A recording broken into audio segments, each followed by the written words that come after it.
Hey guys, Mr. Moody here. I'm obviously not here. I'm at a meeting this morning, so I won't be in class, but I wanted to go over some of your observations from our book.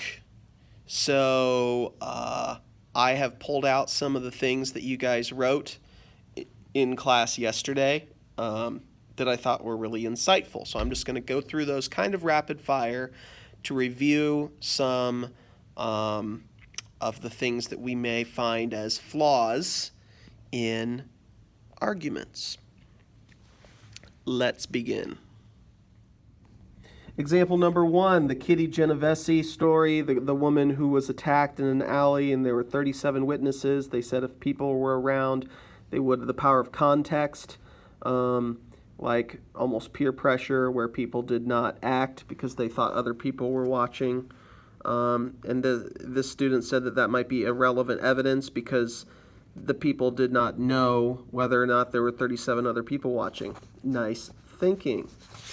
Next example. Dee Dee Gordon, recruiting young people with different tastes, kind of trying to spark the trend of airwalks, potentially insufficient evidence. The author just states how Gordon tried to predict trends. There's no factual way to prove that that what happened here was really by design. Next, we've got a hasty generalization example. This was also, I believe, talking about the girl who was attacked, Kitty Genovese. Not everyone will come to peer pressure and not do anything about it. The author's generalizing that no one will help people because they think somebody else will. Kind of taking that one example, making a generalization, probably too quickly based on a few events. Possible anecdotal fallacy here with the hush puppy epidemic spread because people began to add them to their fashion shows. I like the second bullet point in this person's response. Not all shoes put on runways or ones that are advertised become popular. In this case, it potentially worked, but that small thing, if we're trying to cause change to happen and cause a trend to happen, that's not necessarily an indicator all the time of that happening. I didn't mark anything on that page. Next up, we've got some irrelevant evidence.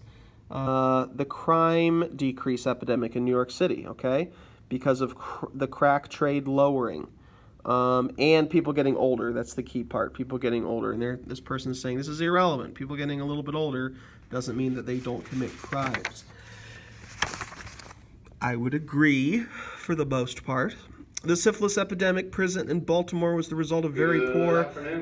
And there's Mr. Hartog coming on with the afternoon announcements. All right, announcements are over. So back to the syphilis epidemic in Baltimore, the result of very poor, probably drug-using, sexually active people who went around spreading it to others.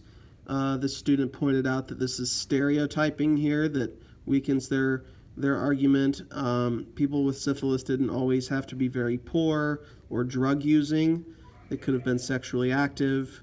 The fact that I think that the stereotyping here, probably drug-using, that's sort of some problematic language right there that would definitely be an example of stereotyping, okay?